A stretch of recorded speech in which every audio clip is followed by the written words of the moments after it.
Welcome back, Ram fans. Mark from Rams Up here. Going to share some thoughts on what's going on around the NFL, get into some news and notes here.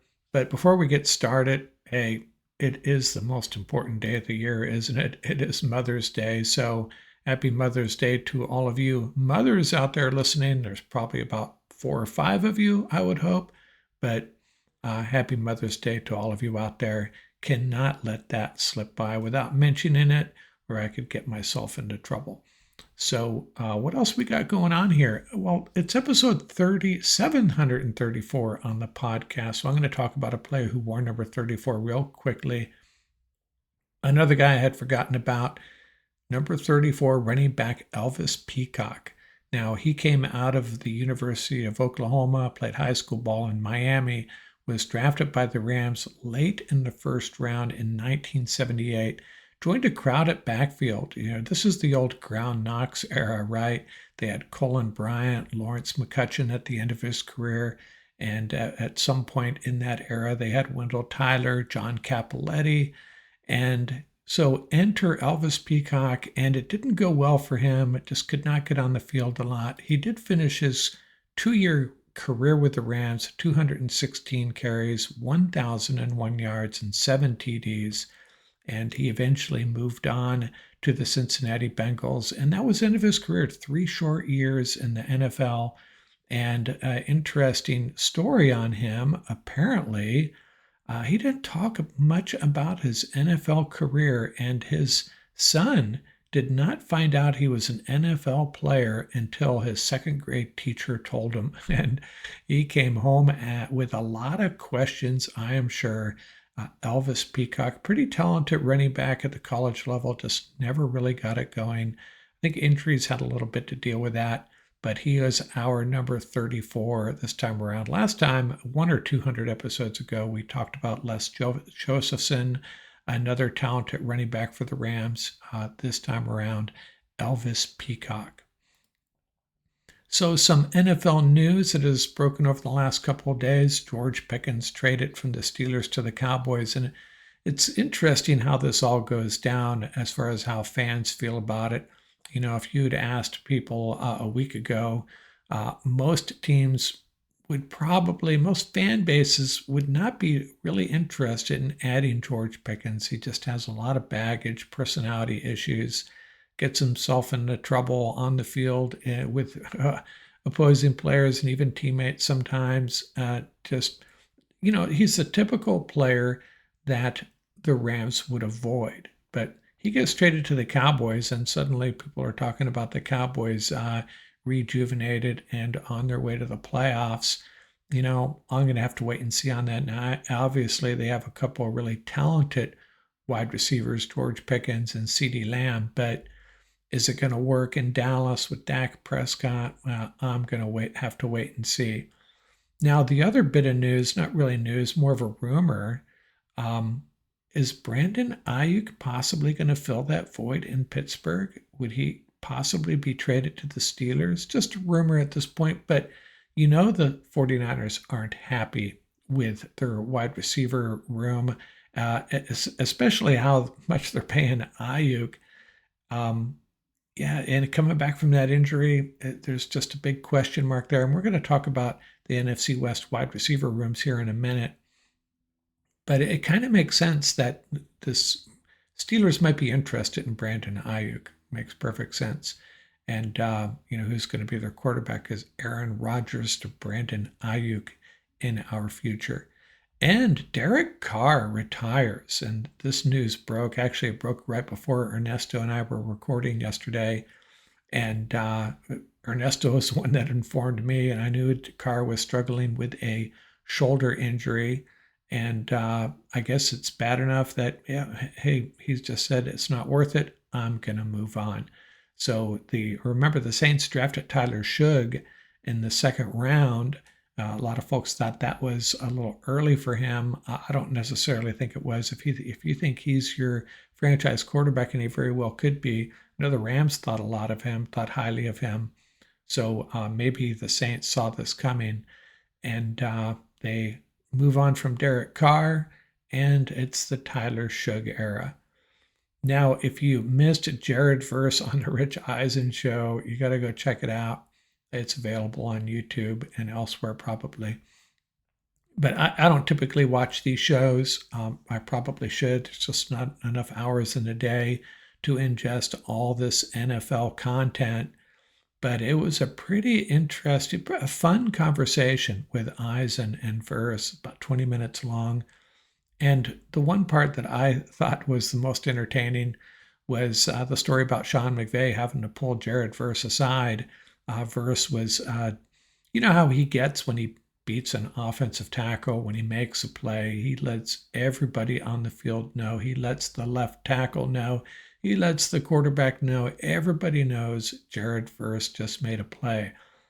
And when Verse is vocal like that, as he put, it's just another Wednesday afternoon for him if it's in practice, and everybody's going to hear about it. And he was doing that in a practice apparently last year in the early going, and it didn't sit well with Sean McVay, and he pulled him aside and said, "Hey, these are your brothers.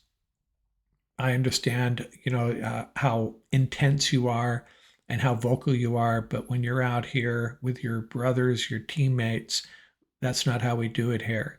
And you got to tone it down when you're beating one of your teammates or making a play against your teammates. And you just can't do that here." And Verse called that his welcome to the NFL moment as opposed to something that happened on the field.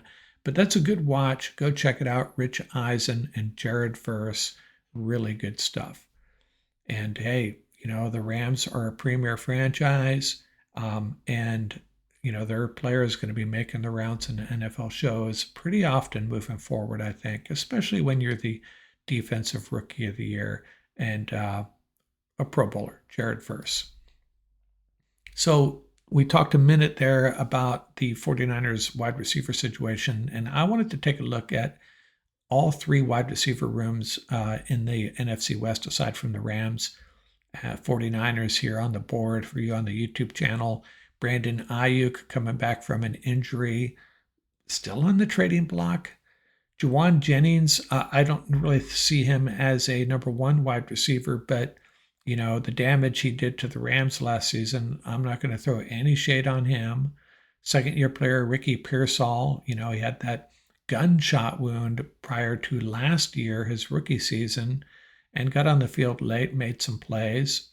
Demarcus Robinson, who apparently is facing a 3-game suspension. Jacob Cowing, and then the rookie Jordan Watkins, who I think they overdrafted a little bit. He's a compact wide receiver that's probably going to have to play out of the slot. He's like 5'11", 198, I think. And I think he was slated for the sixth round, possibly even the seventh, and the 49ers grabbed him a little bit early. But that's their wide receiver room. Ayuk, Jennings, Pearsall, Robinson, Cowing, and Watkins. And, I would say all of them have question marks surrounding them except for Juwan Jennings. We know what he brings to the table. Ayuk coming back from the injury. Pearsall still unproven. Demarcus Robinson, 3-game suspension. And then Cowing and Watkins. So I can't imagine that Kyle Shanahan is content with his wide receiver room, especially coming out of the gate those first 3 games, potentially without Demarcus Robinson. And then the Seahawks receivers, they got Jackson Smith-Njigba, JSN, as I like to call him, solid number 1. Cooper Kupp, if he's 80% healthy, he's a standout number 2 potentially. Marquez Valdez-Scantling, it seems like he's been around forever. Jake Bobo out of UCLA, he's made some plays, and I could see him really elevating his game, maybe under the guidance of Cooper Kupp. That's got to be good for Jake Bobo just to have Cooper Kupp in the same room, right? Torrey Horton out of Colorado State, a rookie. I think he was 4th-round pick, I think. And he's a guy that a lot of folks slated for the Rams. He's a 2-time captain at Colorado State, something the Rams look at very Rams put a lot of value in that. Maybe the Seahawks are as well. And I think he's going to be a successful wide receiver, solid draft pick for the Seahawks there. And Steve Sims and Ricky White III, another guy that we talked about lead up to the draft, great special teams player. And he has a potential to really contribute, especially if Cup or Valdez-Scantling stumble a little bit.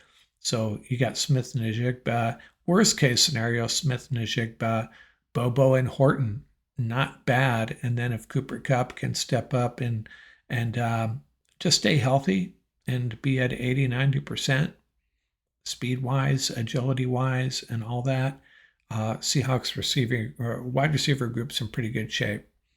And then there's the Cardinal receivers, the top end.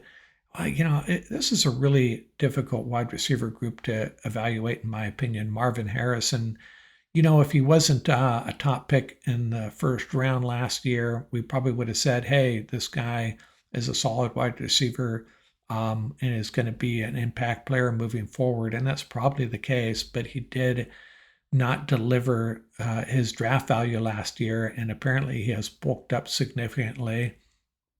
We'll see if that's a good thing or a bad thing. And Michael Wilson, the tall wide receiver out of Stanford, I think it's his third year. And, solid number 2 or 3 is how I would characterize him. Greg Dorsch, the speed guy, then Zay Jones, Simi Fehoko, and Xavier Weaver. So not too much to get excited about here, in my opinion, although if Harrison elevates his game, could end up being the best receiver in the division if he gets it together and plays at the level that, we all expected him to.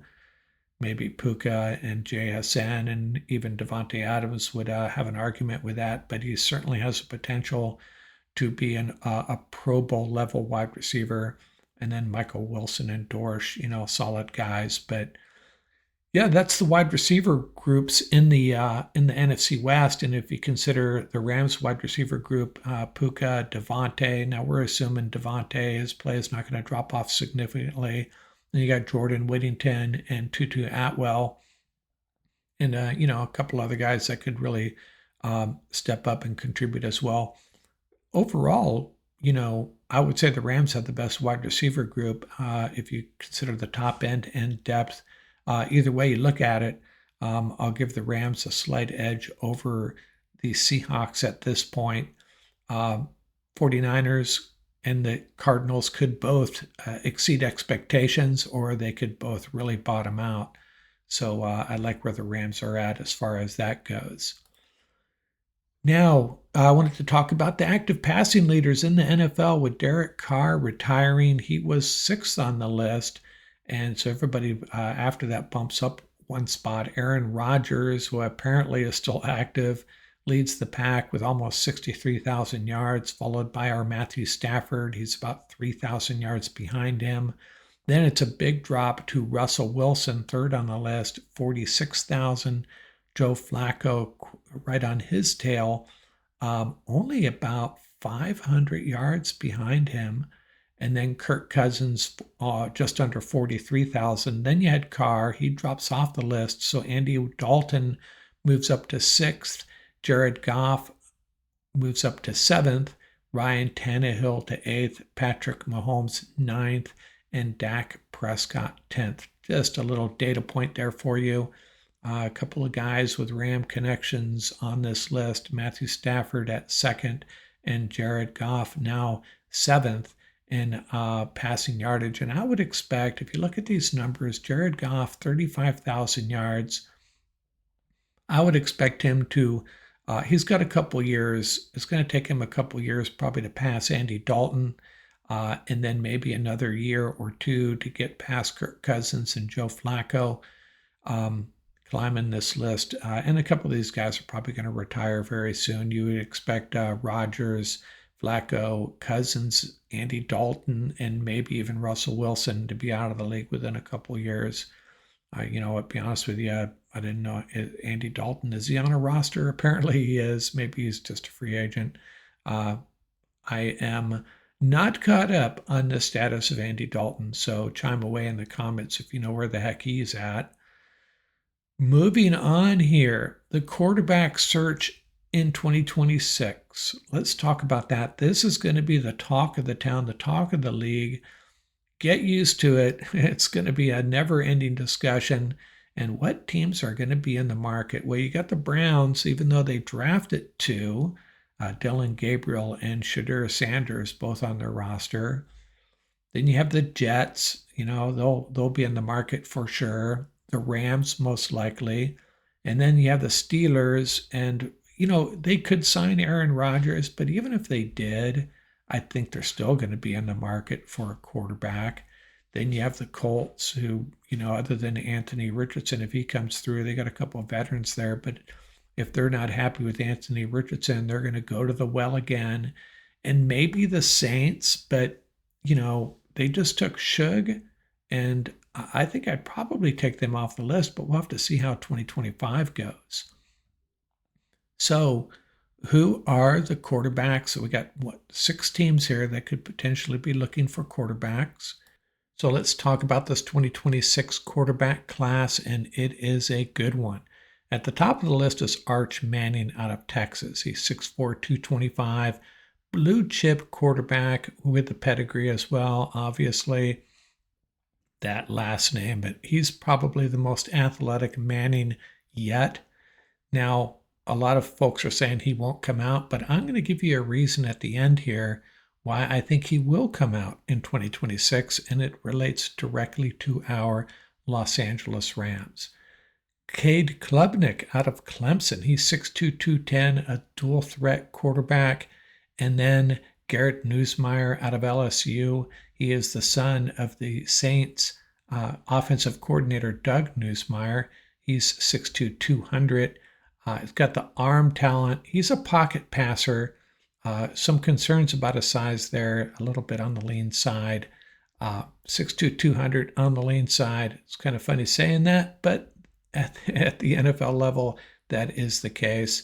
And then Lenora Sellers out of South Carolina, 6'3", 242, and he has elite arm talent, exceptional arm talent, and he's a late riser. Some folks compare him to Jalen Hurts, but at 242, not sure if I'm seeing that, but he is going to be a first-round pick next year regardless. And then there's Drew Aller out of Penn State. He was a 5-star recruit coming out of high school and has lived up to it. He's got that prototypical NFL size, 6'5", 238, and elite arm talent as well, and has played at a big-time program with a lot of success there. So those are the 5 prospects. Manning may not be there, and I've seen these guys get drafted, mocked already in every which way as far as the order goes, except for Manning. If Manning's there, he goes first. Klubnik, Nussmeier, Sellers, and Aller. Hey, I'm not sure how they're going to stack up a year from now heading into the 2026 draft, but Rams are going to possibly have some options here, and we'll get into some mocks here in a second. One of these guys could very well be our next great quarterback. And how are the mock drafts going down? Well, an AI-driven mock shared on the Sporting News. In this AI mock draft, Arch Manning was in the pool, and the Giants took him. The Browns took Lenora Sellers, and then at number 4, the Saints took Drew Aller, and at number 6, the Browns took a third quarterback for their quarterback room, Garrett Nussmeier. He'll be joining Dylan Gabriel and Shadur Sanders, apparently. And then at number 12, they had the Rams taking a cornerback from the this is the Atlanta Falcons pick, and that would be Jermod McCoy, a cornerback out of Tennessee. And so they pass in this AI mock draft, allowing the Steelers to take Cade Klubnik. And then with that 24th pick, the Rams took an offensive lineman. Now, I don't necessarily agree with this. I think it would be Klubnik and the offensive tackle. That would be the ideal scenario here in May 2025, telling you what the Rams need to do in the 2026 draft. And then Fantasy Pros had a mock draft, and then in this one, Arch Manning was not available. Cade Klubnik goes number 1 overall. Drew Aller number 2, and Sellers number 3. And then they had the Rams trading up. They take the 6th pick overall from the Panthers. The Panthers get the 10th pick. That would have been Atlanta's pick in this scenario, and the Rams' 2nd rounder next year. So that means the Rams would be out a 2nd and 4th rounder next year. Is that correct? And then the Rams draft Garrett Nussmeier, the quarterback out of LSU. And at 24, they took a cornerback, Malik Muhammad. I don't like these cornerback picks of theirs. It's not that I don't like the cornerbacks. I just don't think that's the way they would go. I think they'd go offensive lineman, unless someone on their roster right now proves that they can be that next right tackle, perhaps Warren McClendon. But in either scenario, the Rams had the option to get a quarterback I would have been happy with. In the first one, they passed on Cade Klubnik, and in the second one, they went ahead and drafted Garrett Nussmeier. So the Rams got their quarterback. They didn't get Arch Manning in either scenario. Could they still get Arch Manning? They'd have to package up those 2 first-round picks and move up to 1, probably number 1 pick in the draft. And of course, that means Manning would have to declare for any of that to happen. And if Manning wants to play for a big market team, a team that's going to be relevant, play for a great offensive mind, the Mannings have manipulated where their guys have gone in the past. Remember what happened with Eli Manning and the Chargers and the Giants. Could very well be that it plays out in the Rams' favor and Arch Manning declares, and the Rams move up into one of those top picks and draft Arch Manning. If Arch Manning does not declare, he runs a risk of ending up not being able to control his destiny as much. In 2026, he can control where he goes a little bit because he knows the Rams have 2 first-round picks, and that is a motivation for him to declare for the 2026 draft. That's how I see this.